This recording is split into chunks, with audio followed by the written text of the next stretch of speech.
We understand that in business, there may come a time when you seek the next step, next challenge, next adventure, and the exit is near.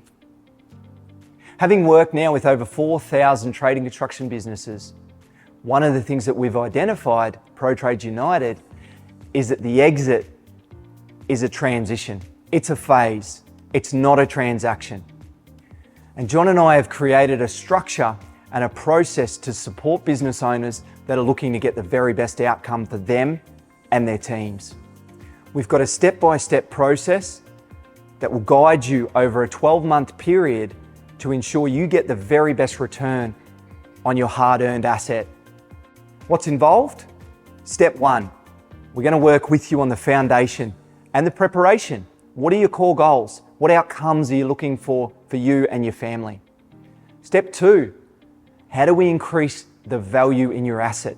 So we're going to work on the financial levers. We're looking to reduce the reliance and the independence of the owners. Step 3, how do we identify the core buyers in the market?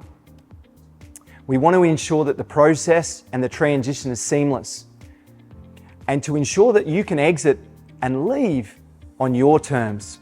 Finally, it's about managing your energy and mindset around the whole journey. For a lot of the businesses we work with, they've owned their entities for 10, 20, sometimes 30 years, and it can be quite an emotional process. If you're interested in learning a little bit more, I suggest you enter your details in the link below, reach out to one of our team, and we can have an initial conversation about what your goals are.